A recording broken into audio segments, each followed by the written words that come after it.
Hey ladies, welcome back to the show. On our episode today, we are going to dive into managing and navigating emotional eating or cravings that you may be having to eat certain foods, even if you feel like you're not particularly hungry.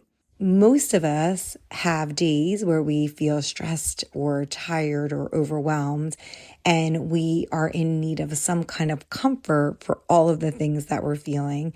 And for a lot of us, food ends up being something that provides that comfort or that outlet that we're looking for. For women in perimenopause or menopause, eating or the emotional eating and the cravings can be an even bigger challenge because in addition to all the feelings that you're feeling and the emotions that you're feeling, you also have fluctuating hormone levels, fluctuating moods, and all of that can feel like the emotional eating and the cravings are impossible to navigate.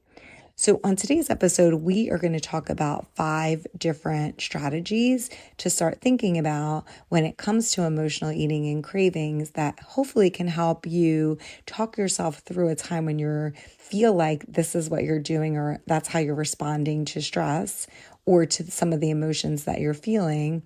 And that can help you start to do it a little bit less and hopefully even get to a point that you feel like you have a little bit more control over it. Before we start the episode, I want to remind you that if you are over 40, to head on over to TrishaRD.com and grab your freebie, 5 things that you should be doing today if you're over 40 when it comes to your health, wellness, and self-care. Welcome to the Whole Health Empowerment Project podcast. This show is for women over 40 who are trying to create balance in their life when it comes to food, body, self-care, and wellness. You struggle to put yourself first, to maintain consistency when something isn't perfect, or maybe you feel like you don't have enough time or willpower to achieve the goals you desire. I'm your host, Trisha Stefankowitz, registered dietitian, nutritionist. I've worked with women like you achieve their goals by focusing on the next best step, no matter how messy, and meeting you where you are right now. In this show, you'll learn practical information, actionable strategies, and mindset tweaks so that you can feel healthier, more comfortable in your body, and make choices that work for your life. Come join me in failing forward, one imperfect step at a time, into the journey of health, wellness, and self-care. Welcome to your new project.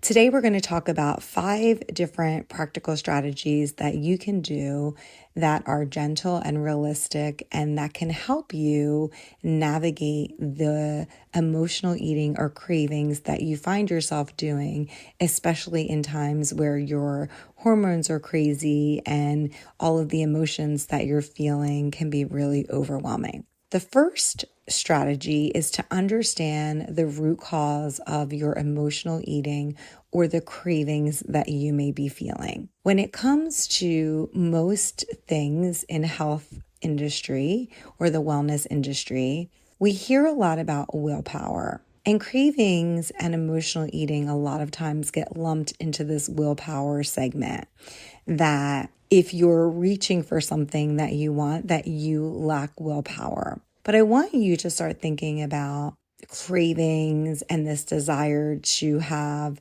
some kind of emotional eating, that it's your body's way of communicating with you that there's probably something else going on, and trying to figure out a way to navigate that based on what the root cause is that's causing the need to want to overeat or the need. I want you to start to think about what the root cause is of wanting to grab something to make you feel better, or if you're having cravings. Eating in general makes us feel better, but why is that? When we eat, especially we eat something pleasurable, the brain releases dopamine, which triggers this feel-good response to what it is that we've just eaten. Every time you eat those particular foods, it triggers a dopamine reward center signaling this pleasure response. For most people, food is something that's very easy that you can grab quickly, and that can give you that and elicit that response that you're looking for, which is that feeling of pleasure, release, comfort, numbness, whatever it is that you're looking for. Typical foods that release that feeling and that sense of pleasure, especially if you're a woman who's in perimenopause or menopause, are sweet and fatty foods that have a higher calorie content. These foods are the ones that give you that feeling and give you the most dopamine and that elicit the most of that feel-good response. It has nothing to do with willpower or lack of self-control, but more of a physiologic response to the dopamine hit that you're getting from eating those foods that are making you feel good. So we eat initially because we're trying to find a bit of comfort for a few minutes. But what tends to happen is that you eat a food, you get that dopamine response that feels great and pleasurable. But then oftentimes, especially with emotional eating, there ends up being this feeling of guilt and shame for what you've just eaten, especially if you're not feeling particularly hungry. And so it ends up being this cycle of eating, dopamine hit, guilt, shame, and then it just keeps going. This behavior is probably something that we've all felt, but you may not be aware of it in the moment. So that's why it's really important to understand the root cause of your cravings. There can be lots of different reasons for it. There can be hormonal changes that are happening, that you may be having these shifts in your estrogen and progesterone levels that is leading you to crave these high carbs, sugar, and salty foods. And that's not in your head. That's something that's happening. Your body is communicating with you, telling you that it's needing some kind of comfort. You could also be having emotional triggers. So this is also a way that your body is communicating with you, telling you that you feel these feelings, whether it's stress or boredom or anxiety or overwhelm, that you're seeking comfort in something. You're seeking a release of those feelings. And for a lot of people, myself included, it ends up being in food. It's a way to cope. It doesn't solve the root problem, but it's something that you're doing in that minute to help you provide comfort or numbness. So what do we do if we feel like, yes, that's me, I feel all those things? The first thing I think that's going to be helpful is to identify, is it that you're truly hungry, or is there something else going on? And the reason why it's important to know that is if you're truly hungry, you need to eat, right? And it's not going to be the same. Your response and what you eat and how you deal with it is going to be completely different. If you're truly hungry, then it's looking at your meal composition through the day and figuring out, did you wait too long in between meals or what was happening during the day? However, if there is more of an emotional feelings happening, well, you're going to deal with that a lot differently. You're going to have to figure out what it is that is happening in your life that's triggering this and what emotions you're feeling. One of the ways that you can start to figure out if you're truly hungry is that you feel hunger pangs. Your stomach might be growling. When you start to eat, you actually get these feelings that you feel full. And after you're done eating, you probably don't have those feelings of guilt that you will have with emotional eating because your body needed it and you're giving your body what it physiologically is telling you it needs. With emotional eating, it can be trickier because maybe you know that you're not really hungry. You don't feel hungry. There probably isn't going to be any cues for you to stop eating because remember, you're going to be in that dopamine cycle. You're going to be eating, getting that hit of dopamine, and then most likely you're going to end up feeling maybe you don't even feel full because you didn't feel hungry to begin with, but you're going to feel the sense of like guilt and shame after you eat. You desire high fat, high sugar foods, and it will probably be a temporary feeling. It's not something that's going to last a couple hours. You're just feeling good in that particular moment. Something else that happens with emotional eating is that you could see something while you're watching TV that all of a sudden, even though you're not hungry, you want that particular food. Something within your brain is saying, oh, that would make me feel better. Or you can also have nostalgic memories of different foods from your childhood or different smells that all of a sudden trigger you to want to eat, because there's a deeper meaning and a deeper feeling that's present. It's not true hunger, it's that you're trying to get that feeling. Probably the most important distinction with true hunger versus emotional hunger is that with emotional hunger, your body doesn't want true nutrition. It really just wants that dopamine hit.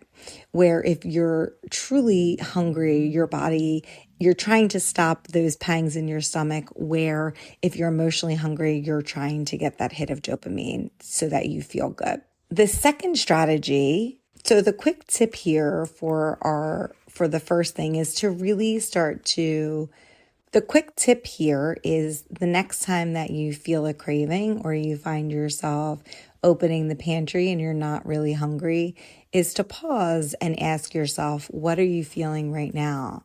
Because this step, which seems really tiny, can help you identify if you're having true hunger or if there's an underlying emotion that you need to address. And why do you need to address that underlying emotion? Well, that goes to number 2, the second strategy that we're talking about. Understanding what the underlying emotion is going to be the thing that's going to help you navigate what you need in order to do something differently. Stress ends up being one of the biggest triggers for emotional eating.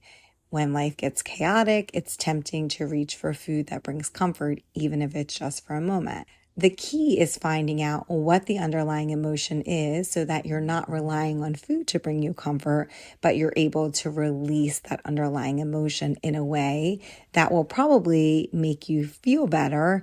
And as you practice it over time, it's going to be something that you can continue to do, because it's not going to just be for a second. It's going to probably have a longer term impact for you. If you are in a place that you are feeling that you're upset, employing strategies that are going to help calm you down are going to be the thing that is going to bring you the most relief versus emotionally eating something that perhaps may make you feel great in the moment, but not in the long term. So employing strategies such as breathing or positive self-talk or meditation, anything that's going to spark some kind of calmness for you that can be a little bit longer than just a few minutes. Speaking with friends and family, having compassion with yourself. So if you find yourself that you're upset, trying to employ strategies to bring you down to make you feel calmer. If you're stressed, finding activities that are going to alleviate some of that stress. And with stress, it tends to be chronic. So if you're somebody who's in chronic stress and you're always using emotional eating to help manage that stress, well, that's a really hard cycle to get out of because life is stressful. So trying to find activities or things that can start to decrease that stress burden that you're feeling. And that can include reading books, going for a walk, doing yoga, talking to your friends, journaling. Those things are going to really help you identify that you're stressed, but also give you a longer term outlet for the stress. Because I do believe that life is really stressful. And that's why a lot of us find ourselves craving things that will make us feel good or emotionally eating.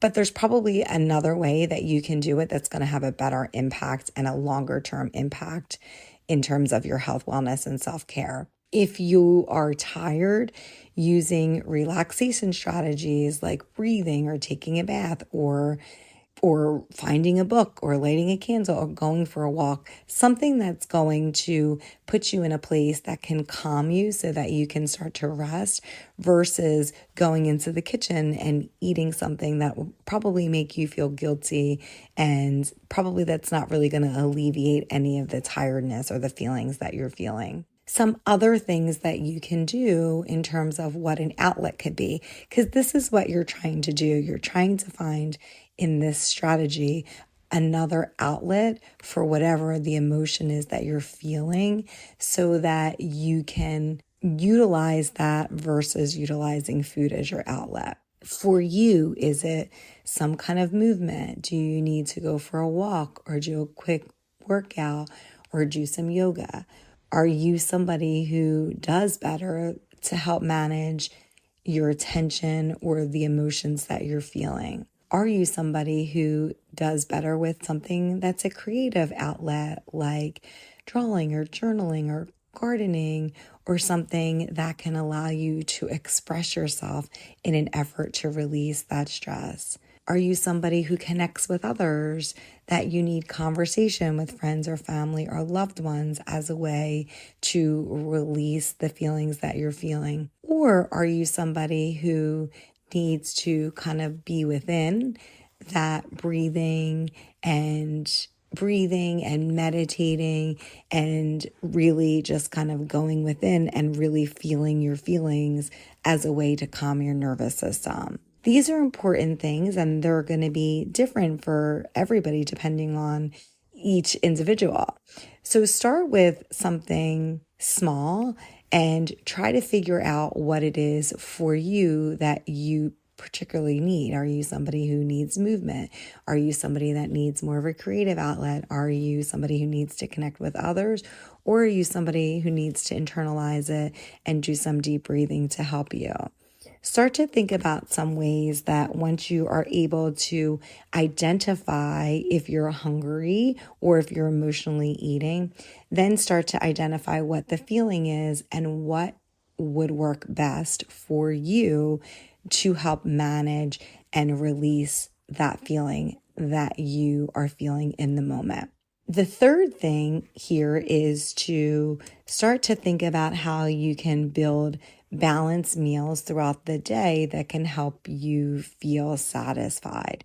One of the best ways to curb cravings and also emotional eating is to prevent them from happening in the first place. Typically, when you're eating meals that are balanced, you're less likely to feel those intense, sudden urges to eat something really sugary or really salty. Typically, you want most meals to include different macronutrients. So you don't want a meal just to be all carbohydrates. You typically want it to be proteins and healthy fats and complex carbohydrates, because each of those macronutrients provide something different and provide and help you manage any of the sense of cravings or the need for emotional eating that you may be feeling in the moment. Protein will typically help stabilize your blood sugar levels for a longer period of time, and that will help reduce any of the cravings that you may be feeling. If you're able to think about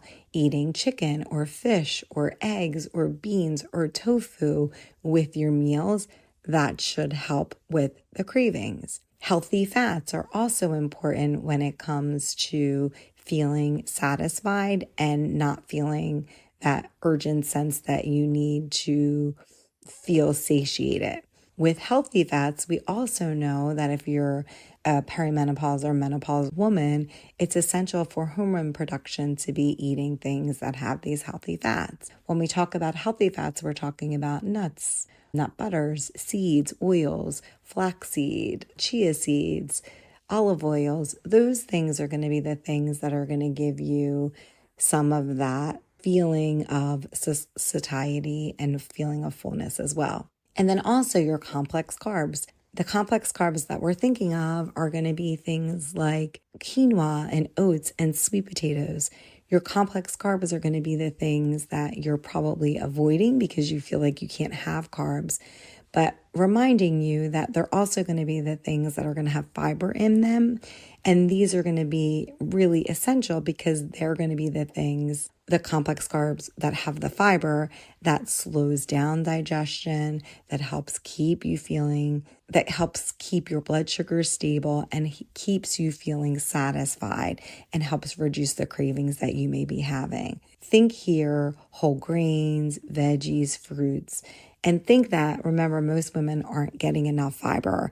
We need about 25 grams of fiber per day. Some things when I'm thinking about snacks that would include these, all of these proteins, healthy fats, and complex carbs could be having apple slices with some almond butter or some kind of nut butter, some Greek yogurt with berries and maybe a little bit of honey. Sometimes for my son especially, if he's craving something or if I'm craving something that is a little bit more like I need a little bit of like sugar. Sometimes I'll put some chocolate chips on top of my Greek yogurt so that I'm not then reaching for some peanut butter cups, but I've gotten a little bit of that feeling that I need it. But it's enough to satisfy that craving, and it's gotten me all out of control. It's very controlled. It's a teeny tiny bit amount that's on top of my Greek yogurt.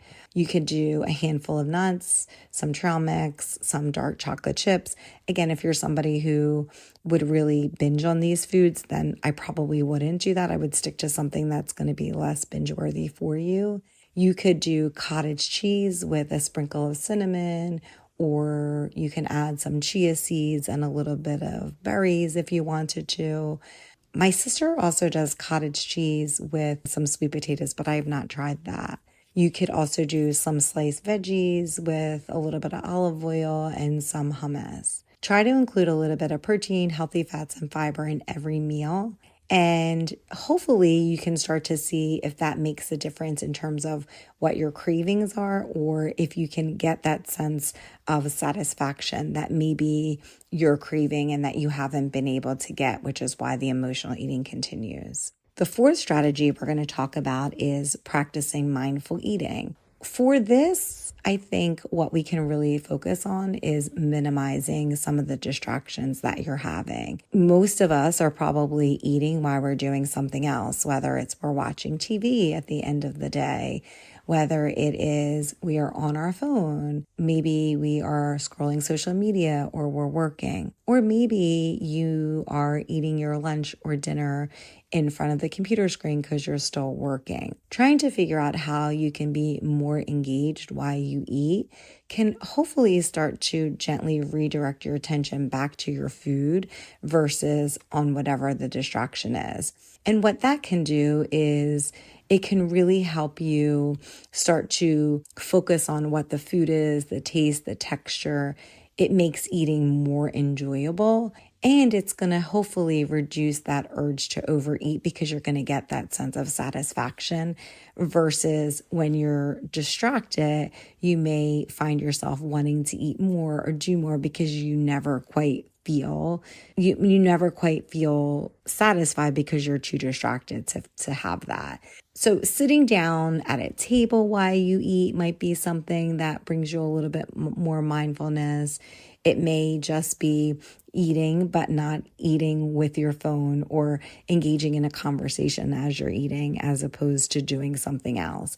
Being mindful is going to allow you to feel that sense of fullness when you're eating and hopefully give you that sense of satisfaction, which will help reduce your emotional overeating that you may be prone to do if you're distracted. And then lastly, allowing yourself to enjoy treats or enjoy what it is that you desire guilt-free. Because all of this, we know that eating certain foods, especially eating salty foods or foods that are higher calorie, that if you eliminate it completely from your diet, and you say that you're never going to have it again, then it just backfires most of the time. When you tell yourself that you can't have something, most of the time it makes you desire and crave that thing more often than if you told yourself that you could have just had it from the beginning. So the goal here is to build a healthier relationship with food, not to deprive yourself of everything that you like. And remember, you're looking at this from a perspective that you're communicating with yourself and you're trying to provide what your body needs. And you're going to have times that your body needs that comfort. And the goal is that you're not doing it all the time, but that you're doing it when your body needs it the most. And so how do you manage that when you know that you really need something to make you feel good? Well, I think the first thing is that when you indulge in it, you do it mindfully. You take your time, you enjoy it, you savor every bite, so that you don't need as much of it to feel satisfied, and you feel like when you're done eating it that you do have that sense of satisfaction. If it's something that is like you're going to go out to eat and it's a certain restaurant, that you plan for it, that you know that you want it and that you have it and that you have it guilt-free. The goal here is to not deprive yourself of what you really want. If it's something that is something that you really feel like you need, then enjoy it. Put it on a plate so that you know how much you're consuming it and eat it. let go of the shame that you may be having when it comes to eating some of the foods that you enjoy, because the shame of it, especially when it comes to overeating, continues the cycle. Remember we talked about in the beginning that you eat something, you get that dopamine release, shame and guilt, and the cycle continues. So if you want something, if you want some potato chips, or if you want some chocolate chip cookies, eat it. Let go of the shame, be done with it so that the cycle doesn't continue. I find it can be helpful to actually put it on a plate so that there's a beginning and an end to it, and to enjoy it and be mindful of it so that you can have the full satisfaction of the moment. And I think also if you're able to be mindful about it, it helps you have more self-compassion, and it helps combat any of that negative self-talk that you may be having and the need to judge it. That you can just give yourself permission to have it, and that's okay. Accepting those underlying emotions will help decrease the feeling of good versus bad food, and also will help alleviate some of the guilt that you have that you're eating it. So the quick tip here is to give yourself permission to eat the foods that are your favorite foods without guilt. If you're craving chocolate, have chocolate, savor it, move on. That life can be so enjoyable with the different foods that we eat, but not with the shame and guilt that come with it. So in conclusion, knowing that emotional eating and cravings are totally normal, especially during times of hormonal changes and times of stress and any of the other emotions that you may be feeling. The goal isn't to eliminate the emotional eatings or cravings completely, but to build a healthier, more balanced relationship with food, and to start to understand that some of the things that is happening is your body's way of communicating with itself, so that you're building more of a relationship with food, but also with your body too. By understanding your triggers, eating balanced meals, practicing mindfulness, and really trying to figure out how to manage the feelings that you're feeling, this is going to help you to start to feel more in control when it comes to emotional eatings and cravings.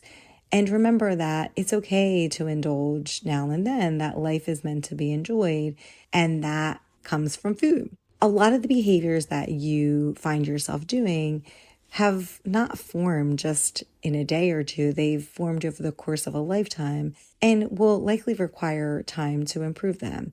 The more you start to identify what it is you do and start to practice the behaviors tied to those emotional eatings and cravings that you may have, the more you practice your new behaviors, the easier it's going to be to combat them. And remembering here that you are the expert on you, that you know what triggers you, and you know what is going to work best in the long term to help you manage any of the emotional feelings that you are feeling.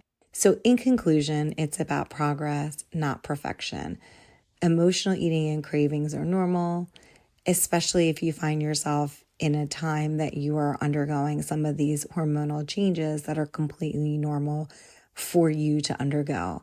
The goal isn't that you're going to all of a sudden stop emotionally eating or stop craving something, but the goal is to identify some of the underlying feelings and looking at your day, the fullness of the day, and seeing what it looks like. And then also looking towards your body and trying to figure out what it is that you need at this particular time to make you feel like you have the comfort that you are desiring. Remembering that each day forward, doing something different than you are now is growth and progress in the direction that you are trying to achieve. So I thank you guys for listening, and I will see you back here next week. Thanks so much for listening to this episode. If you found value in this podcast, please rate, review, or subscribe on Apple Podcasts or Spotify. Don't forget to share this episode with your friends. Together, we can take tiny, imperfect steps towards creating the whole health we desire and deserve. Don't forget to grab your freebie. You can find the link in your show notes or over at triciard.com. I'll see you back here next week.